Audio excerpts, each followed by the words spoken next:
자, 오늘 말씀 마태복음 2장 13절부터 15절까지인데 절이 없어졌어요, 여러분. 13절부터 15절까지입니다. 마태복음 2장 13부터 15절까지의 말씀이에요. 13부터 15절까지의 말씀입니다. 13절부터 15절까지입니다. 저도 충격이었어요.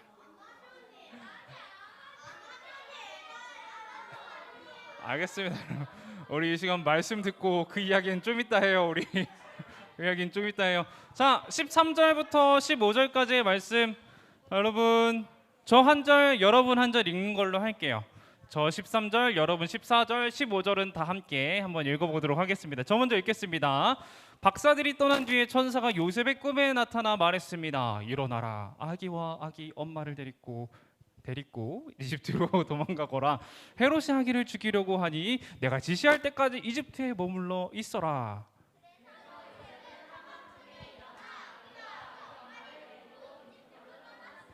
함께 읽습니다. 요셉은 헤롯이 죽을 때까지 이집트에 있었습니다. 이것은 주께서 예언자를 통하여 하신 말씀을 이루신 것입니다. 내가 나의 아들을 이집트에서 불러내었다. 아멘. 자, 오늘도 이 자리 가운데로 나오신 우리 친구들 너무나도 환영하고 축복합니다. 네, 너무나 축복해요. 저번 주에 우리가 무슨 이야기했는지 알아요, 여러분? 저번 주에 우리 무슨 이야기였어요? 주인공이 누구였어요? 아기 예수님이었죠. 예, 태어나신 아기 예수님, 그리고 예수님을 임신한 마리아의 이야기를 조금 했습니다. 자, 그리고 오늘은 드디어 이제 예수님께서 태어나셨습니다. 태어난 이후에 무슨 일이 있었는지 우리가 함께 이야기를 나눠보도록 하겠습니다. 네, 좋습니다. 우리가 저번 주에 이야기하면서 아기가 태어나면 뭐를 받는다 그랬죠? 축복을 한다 그랬어요. 아기가 태어나면은 이 친구가 잘 자랄 거야 하면서 축복을 한다고 그랬습니다. 예수님도 큰 축하를 받았습니다. 우리 예수님이에요. 우리 예수님인데 반응이 없네요. 여러분, 우리 예수님입니다. 좋아요. 네, 축하를 받으셨습니다. 두 무리에게 축하를 받았는데요. 첫 번째 무리는 목자들이었어요. 목자들이 와가지고 천사들이 나타나서 그 들에 있는 목자들에게, 자, 저기 유대인의 왕이 나셨어 해가지고, 우리 메시아가 나셨어 해가지고 목자들이 찾아가서 경배했던 일이 있었고요. 두 번째는 이분들입니다. 이분들. 자, 동방박사라는 분들이 찾아오십니다. 동방에서 멀리에 있는 그 나라에서 이제 별을 연구하는 분들이 있었어요. 별을 연구하시는 분들이 평소처럼 별을 연구하고 있는데 갑자기 어떤 별이 나타났어요? 저렇게 큰 별이 나타났습니다. 큰 별이 나타나가지고 저게 뭐야? 저 별은 뭔가 있는 것 같아 해가지고 그 별을 따라오게 됐습니다. 그 별을 따라왔더니만 바로 예수님이 있었던 거죠. 그런데 이 사람들이 오는 동안에 문제가 있었어요. 무슨 문제일까요? 이 사람들이 별을 잘 따라가지고 예수님이 있는 베들레헴으로 왔으면 참 좋았을 텐데, 이 사람들이 예루살렘으로 향합니다. 예루살렘엔 누가 있었을까요? 맞아요, 헤롯 왕이 있었어요. 이 사람들이 대충 보니까 이스라엘 땅으로 가는 것 같아요. 그럼 이스라엘 땅에 왕이 나려면 어디에서 나겠어요? 왕궁에서 나겠죠. 그렇죠? 그래서 왕궁으로 찾아갔습니다.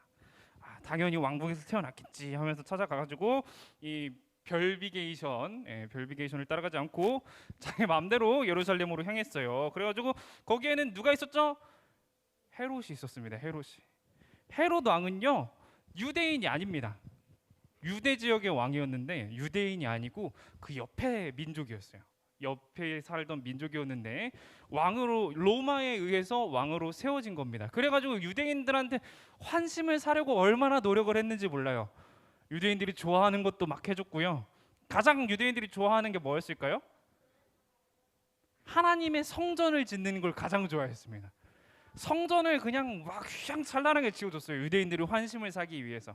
네, 그랬던 왕인데, 이렇게 노력을 했던 왕인데도 무시받았거든요. 그래가지고 이 왕이 아주 열등감이 가득 차 있었습니다. 근데 이 박사들이 찾아와가지고 마태복음 2장에서 이렇게 별이 막 빛나네요. 이렇게 말을 하는 거예요. 동방 박사들의 말입니다. 유대인의 왕으로 태어나신 아기가 어디 계십니까? 우리는 동쪽에서 그 아기의 별을 보고 아기에게 경배하러 왔습니다. 이러는 거예요. 헤롯 왕이 어떤 사람이었다고요? 열등감이 가득한 왕이었어요. 그런데 이 왕한테 와가지고 이렇게 말을 했습니다. 이렇게 말을 하니까 헤롯 왕이 어땠을까요? 깜짝 놀랍니다. 자신의 왕궁에서는 아이가 태어나지 않았거든요. 깜짝 놀라가지고 그리고 그 예루살렘에 살고 있던 사람들도 깜짝 놀라게 됩니다. 헤롯은 열등감이 가득한 왕이었지만 정말 똑똑하고 지혜로운 왕이었어요. 정치에 능한 왕이었습니다. 그래가지고 이 사람들 앞에서 내가 그 아기를 죽여버릴 거예요, 이렇게 말하면 그 사람들이 정보를 안 줄 거 아니에요. 그래서 이 헤롯 왕이 아주 현명하게 이야기를 합니다. 그 박사들에게 정보를 얻어내기 위해서 아주 환대를 해줘요. 역시 오셨군요, 유대인의 왕이 오셨군요, 막 이러면서 막 잔치를 베풀어주고 이제 그 사람들에게 이렇게 물어봅니다. 가서 아기를 잘 찾아보세요. 그리고 그 아기가 어디 있는지 저에게 꼭 알려주셔야 합니다. 이렇게 말을 합니다. 네, 아마 이악 물고 했을 거예요. 어금니 꽉 깨물고 그 아기가 어디 있는지 저한테 꼭 알려주셔야 돼요, 이러면서 했을 거예요. 네, 그런데 이렇게 동방에서 온 박사들이 헤롯 왕의 속을 다 뒤집어 놓고 나서 여기가 아닌가 보네 하고 떠나게 됩니다. 하고 떠나가지고 이제 아까 말씀드린 그 별의 안내를 따라서 별비게이션을 잘 따라가지고 우리 예수님이 계신 베들레헴에 도착을 해가지고 거기에서 황금과 유향과 모략으로 이제 경배를 드리는 그런 일이 있었습니다. 예수님은 이렇게 두 무리의 경배를 받으면서 태어나셨어요. 그런데 오늘 본문을 다시 한번 읽어보도록 하겠습니다. 앞에 나와 있는 본문을 다시 한번 읽어볼게요. 시작. 박사들이 떠난 뒤에 주의 천사가 요셉의 꿈에 나타나 말했습니다. 일어나라, 아기와 아기 엄마를 데리고 이집트로 도망가거라. 헤롯이 아기를 죽이려고 하니 내가 지시할 때까지 이집트에 머물러 있어라. 이렇게 말을 합니다. 저번 주에도 천사가 요셉의 꿈에 나타났었죠. 저번 주엔 뭐라고 말을 했어요? 마리아랑 결혼해도 돼, 이렇게 말했죠. 근데 오늘 나타나가지고 뭐라고 말을 해요? 빨간색 칠을 해놨습니다. 이집트로 도망가라, 이렇게 말을 합니다. 이집트로 도망가라. 자, 오늘 본문을 살펴보면은 15절을 살펴보면 아주 독특한 표현이 하나 나타납니다. 이게 아닌데? 네, 잘못 넘어갔습니다. 죄송해요. 저번 주에도 이제 이렇게 천사가 나타나서 이야기를 했고 오늘도 이제 천사가 나타나서 이야기를 하는데 이 말을 듣고 나서 요셉이 급하게 가족들을 챙겨가지고 막 도망을 갑니다. 남쪽으로 도망을 가야 이집트가 있어요. 베들레헴에서 남쪽으로 막 도망을 가요. 도망을 가니까 이제 헤롯이 군사를 보냅니다. 군사를 보내가지고 이렇게 말을 해요. 그 지역에 태어난 2살 아래의 아이들은 싹 다 죽여버려. 베들레헴 그 주변의 동네에 있는 싹 다 네? 아니요, 그 지역만 베들레헴 지역에 태어난 2살 아래 모든 남자 애들 있잖아요. 남자애들 싹 죽여버려라, 이렇게 명령을 합니다. 그래가지고 그 지역의 모든 2살 아래의 친구들이 죽게 돼요. 그리고 예수님의 탄생을 경배했던 그 장소에 뭐가 있었겠어요? 그러면 비명 소리랑 울음 소리가 가득했겠죠. 그렇죠? 엄마들이 얼마나 울었겠어요. 아빠들도 마찬가지고 가족들이 얼마나 슬피 울었겠습니까? 그렇게 울었던 일이 있었습니다. 그런데 오늘 본문 15절을 한번 다시 읽어볼게요. 시작. 요셉은 헤롯이 죽을 때까지 이집트에 있었습니다. 이것은 주께서 예언자를 통하여 하신 말씀을 이루신 것입니다. 내가 나의 아들을 이집트에서 불러내었다. 자, 이렇게 이야기를 하고 있습니다. 이 말씀을 보기 위해서는 호세아 11장 1절의 말씀이랑 같이 봐야 됩니다. 호세아 11장의 말씀을 이렇게 기록을 하고 있어요.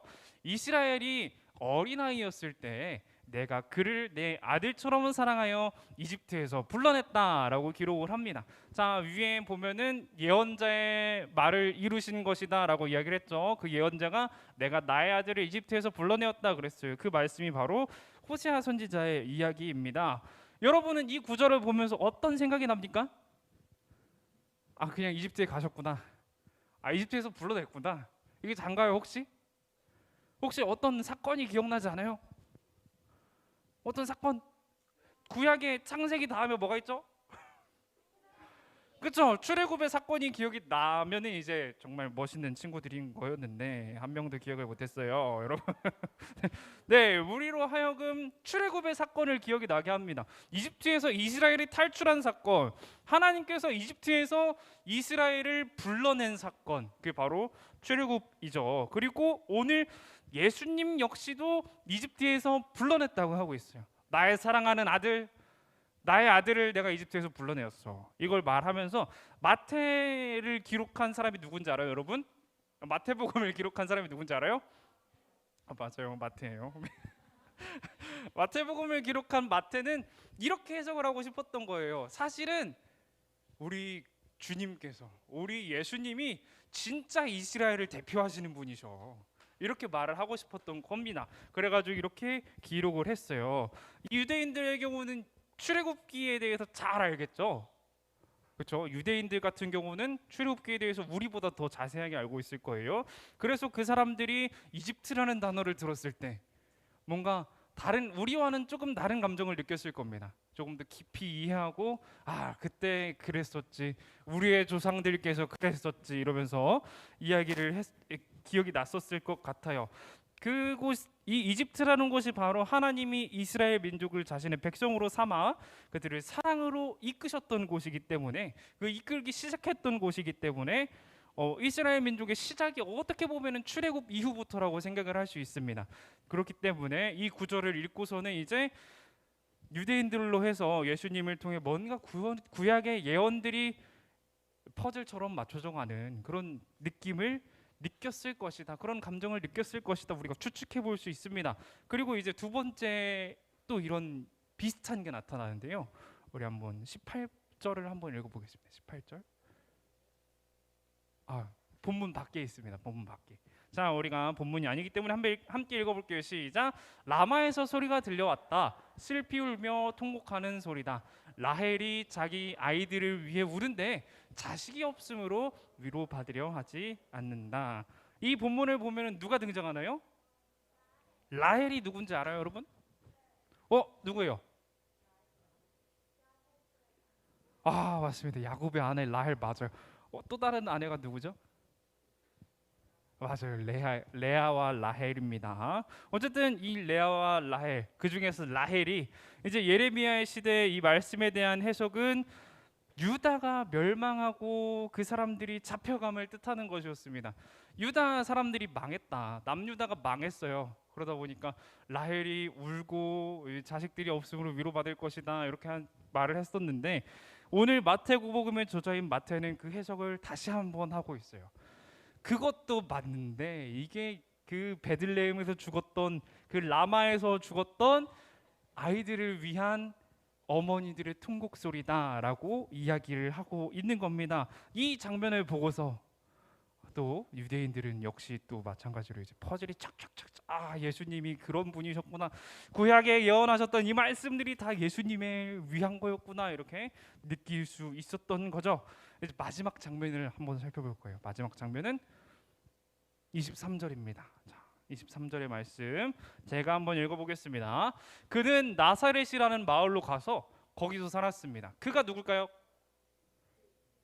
예, 그는 이제 요셉일 것 같아요.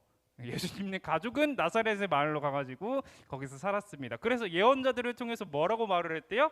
그는 나사렛 사람이라 불릴 것이다라고 말씀하신 것이 이루어졌다고 합니다. 자, 이 말씀에 대해서는 아주 다양한 의견이 있지만 제가 한 가지 의견만 가져와서 말씀을 드려보도록 하겠습니다. 우리가 함께 볼 말씀은 이사야 11장입니다. 자, 한글 성경을 보면요, 엄청 관련이 없어 보이죠. 그는 나사렛 사람이라 불릴 것이다. 이새의 그루터기에서 한 싹이 나며 한 가지가 나와 열매를 맺을 것이다. 전혀 관련이 없어 보입니다. 근데 이게 어떻게 관련이 있을까라고 우리가 한번 이야기를 해볼 건데요. 자, 한 싹에다가 제가 체크를 해놨어요. 한 싹에다가 체크를 해놓은 이유가, 저게 히브리어로 읽어보면요, 넷제르라는 말입니다. 넷제르. 나사렛 렛제르. 비슷하지 않아요? 아니 이게 제 말이 아니에요, 여러분. 이게 제 저 혼자서 주장하는 말이 아니라 이게 학계에서 이야기가 되는 겁니다. 자, 이게 자 나사렛 사람이라는 게 넷째리랑 연관이 돼 있을 거야. 이 어원이 같다 막 이러면서 이야기하는 거 진짜예요, 여러분. 제가 막 이상한 소리 하는 게 아니라 이거 억지 아닙니다. 억지가 아니라 제가 이상한 소리 하는 게 아니라 진짜 그런 얘기가 있어요. 그래가지고 이 나사렛 사람이라는 표현이 넷제르와 비슷하니까 이거지 않을까라고 하는 이야기들이 해석들이 있습니다. 그러면 그루터기라는 거 여러분이 아시나요? 그루터기. 그렇죠? 나무 배 가지고 이제 그 밑둥만 나오면 그루터기라고 하죠. 그루터기에서 싹이 난다는 것은 희망의 표현이 될 수 있습니다. 그렇죠.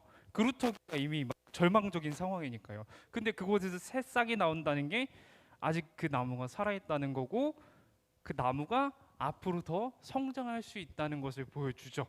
이 나무가 잘린 상황이 바로 절망적인 상황이죠. 나라의 멸망이 있어야 회복이 있는 겁니다.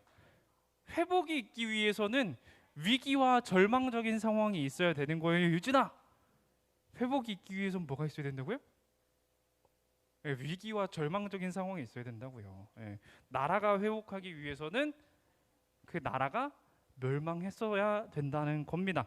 유대인들에게 무시받던 나사렛이라는 동네에서 메시아가 나타났습니다.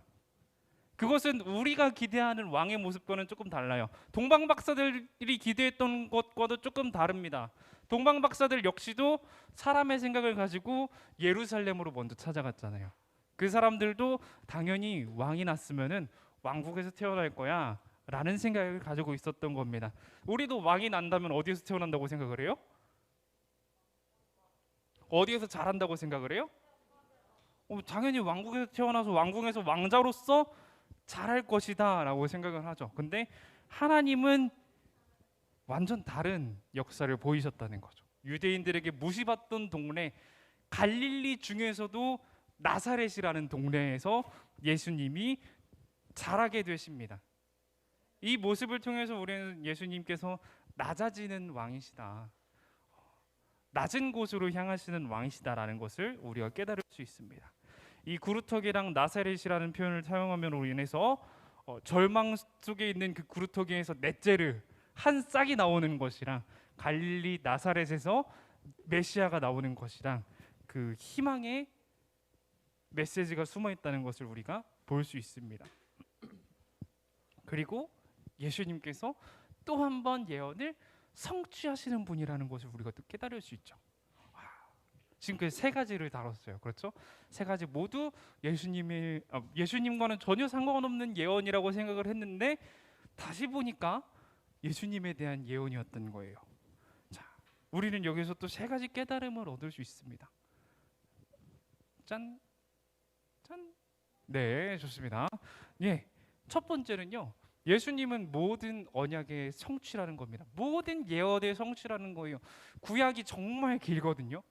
제가 저번 주에 특세를 했는데 특별 새벽 기도회 동안에 다짐을 했습니다. 윤영부 전도사님과 함께 그래도 전도사님 우리가 전도사지 않습니까? 성경을 읽어야 되지 않습니까? 우리가 한 주 동안 새벽부터 저녁까지 성경을 읽으며 통독을 한번 해봅시다. 이렇게 다짐을 했어요. 성경을 읽어보기로 다짐을 했습니다. 근데 정말 길더라고요. 어디까지 읽었게요? 어디까지 읽었을까요? 네? 맞춰주세요. 창세기는 다 읽었죠. 창세기 다 읽었어요. 한번 맞춰주세요. 예. 레위기 다 읽었습니다. 예? 출애굽기 다 읽었습니다. 지금 성경을 뭐가 있는지 몰라가지고 지금 못 맞추는 거죠, 여러분? 시편까지는 못 갔어요. 사무엘상 못 갔습니다. 예. 마태복음 못 갔죠. 당연히 못 갔죠. 예. 맞아요. 딱 룻기까지만 읽었습니다. 룻기. 너무 힘들더라고요. 너무 힘들더라고요. 그 길고 긴 구약 가운데에 수많은 예언들이 있습니다. 수많은 예언들이 있는데 그 예언의 성취가 바로 예수님이라는 것입니다. 모든 예언의 성취가 예수님이다. 구약에서 예언했던 회복에 대한 메시지, 그 예언뿐만 아니라 평강의 왕, 겸손의 왕, 낮아지는 왕, 뭐 다양한 모든 수식어들이 신약에 와서 보니까 메시아 예수님에 대한 예언이었다는 것입니다. 오늘 우리가 본문을 나누면서 그런 것을 다시 한번 볼 수 있었죠. 그리고 두 번째로는요, 하나님은 그 예언의 대상이신 예수님을 예언을 성취하면서 계속해서 지켜나가셨다는 겁니다. 계속해서 지켜나가셨어요. 아까 베들레헴에서 몇 살 이하의 아이들이 모두 죽었다 그랬죠? 맞아요. 2살 아이들이 모두 죽어나갈 때 하나님은 예수님을 어디로 보내셨어요? 네, 이집트로 보내셨어요. 헤롯의 손에서 예수님을 건지셔가지고 이집트로 슝 보내셨습니다. 그곳에서 이제 다시 불러내면서 예언을 성취함과 동시에 예수님을 지키셨다는 겁니다. 그 이후에 헤롯이 죽습니다. 헤롯이 죽고 이제 예수님이 이집트에서 나오시는데, 그때 헤롯이 죽고 나서 헤롯의 나라가 4조각이 나요.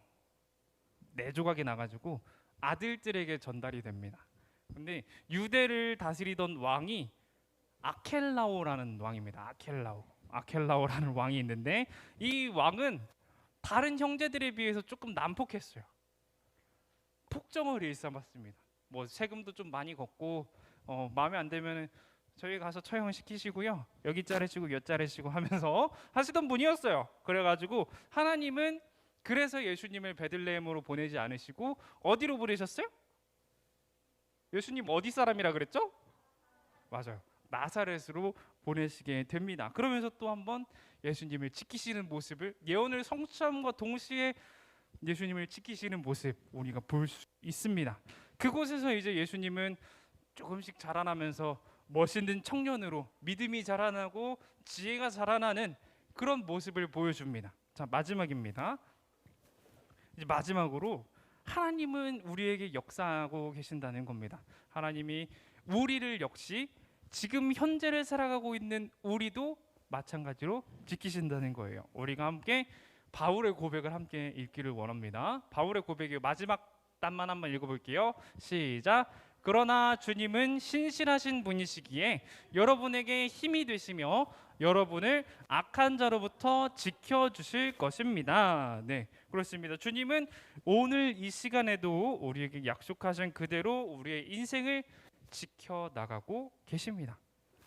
주님이 헤롯 앞에 있을 때 지키시고 아켈라오를 피해 더 안전한 나사렛이라는 동네로 가셨던 것처럼 우리의 인생 속에서 헤롯을 만났을 때 지켜주실 거예요. 아켈라오라는 왕을 피해서도 우리를 안전하게 이끄실 겁니다.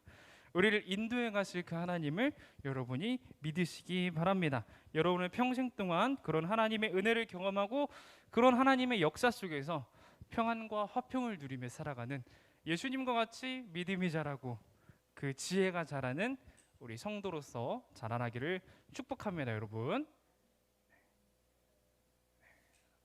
우리 함께 기도할 기도 제목입니다. 제가 한번 읽어드릴게요. 하나님, 우리가 주님의 역사를 체험하기를 원합니다. 지금 이 시간에도 우리의 삶에서 우리의 힘이 되시고 앞으로 우리의 모든 인생 가운데 악한 자로부터 지켜주시는 하나님의 은혜를 경험하기를 원합니다.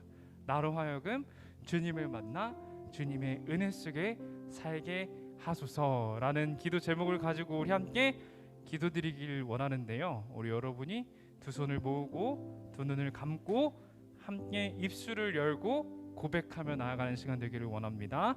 잠깐 동안 함께 기도드리도록 하겠습니다. 기도드리시겠습니다. 사랑과 은혜가 충만하신 하나님, 오늘도 우리를 이 자리로 부르시며 너무나도 감사드립니다. 주님, 우리가 말씀을 듣게 하시니 또 너무나도 감사드립니다. 주님, 우리의 인생이 언제나 주님께 맡겨지는 인생이 되기를 축복하여 주시옵소서. 주님, 우리의 인생이 언제나 주님의 은혜를 누리며 주님, 우리 성도로서의 자세를 감당하며 나아갈 수 있도록 주님 인도하여 주시옵소서. 주님, 언제나 우리가 거룩한 부담감을 가지고 나아가기를 원합니다. 주님의 성도로서 어떻게 살아가야 할지, 어떻게 살아가면 더 주님을 사랑하는 선택이 될지, 어떤 것이 주님의 말씀 가운데 바로 선 선택이 될지 언제나 우리가 부담감을 가지고 선택할 수 있도록 도와주시옵소서. 주님, 또한 내가 다른 어떤 것을 바라보는 것보다 오직 주님만을 바라보며 주님께로 더욱 나아갈 수 있도록 도와주시옵소서. 주님께서 우리의 힘이 되시고 주님께서 우리 가운데 역사하시어서 우리가 더욱 주님을 사랑하게 하시고 우리가 더욱 주님께 평강으로 나아갈 수 있도록 도와주시옵소서. 우리의 인생 가운데 주님께서 함께 하실 줄 믿습니다. 주님께서 우리 인생 가운데 함께 하실 때 우리가 더욱 평안하게 살아가고 우리가 더욱 하나님을 알아가고 우리가 더욱 말씀을 묵상할 수 있으며 우리가 새롭게 되는 역사가 있을 줄 믿습니다. 주님 우리 삶 가운데 동행하시고 언제나 주님을 바라보며 언제나 주님을 사랑하며 나아갈 수 있도록 언제나 주님께 나아갈 수 있도록 주님께 엎드려 살아갈 수 있도록 주님 우리의 삶을 지키시고 인도하여 주시옵소서. 주님께서 우리의 삶을 지키실 줄 믿습니다. 앞으로의 우리의 모든 인생을 주님께서 지키실 줄 믿습니다. 주님 인도하시고 은혜 내려 주시옵소서. 사랑과 은혜가 충만하신 하나님, 오늘도 우리를 이 자리에 부르심에 너무나도 감사드립니다. 주님 우리가 앞으로의 삶을 주님의 자녀로서의 삶을 살아갈 수 있도록 도와주시옵소서. 우리가 앞으로 살아가는 모든 순간에 우리가 어려움을 당할 때 헤롯을 만나고 아켈라오를 만날 때 주님께서 우리를 지키실 줄 믿습니다. 우리의 위험한 순간마다 주님께서 역사하여 주시어서 우리를 지키시고 우리를 바른 길로 인도하실 줄 믿습니다. 주님 언제나 우리가 그런 은혜를 누리며 살아갈 수 있도록 주님 인도하시고 축복하여 주시옵소서. 앞으로의 모든 삶 주님 앞에 맡겨드리오니 주님이 계획하신 대로 우리의 삶을 이끌어가 주시옵소서. 이 모든 말씀 사랑이 충만하신 우리 주 예수님의 이름으로 기도드립니다. 아멘. 함께 주기도문으로 예배를 마치도록 하겠습니다. 시작. 하늘에 계신 우리 아버지여, 이름이 거룩히 여김을 받으시오며 나라의 마옵시며 뜻이 하늘에서 이룬 것 같이 땅에서도 이루어지이다.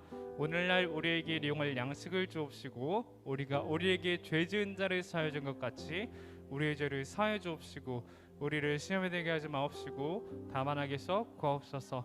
대개 나라와 권세와 영광이 아버지께 영원히 있사옵나이다. 아멘. 네. 자, 우리 함께 외치며 나아가도록 하겠습니다. 우리 오른손을 번쩍 들고 우리 한번 외쳐보겠습니다. 우리 오른손 들어주세요. 오른손. 네, 시작. 나는 하나님의 자녀다. 하나님을 사랑하고 이웃을 사랑하며 하나님의 기쁨이 되자.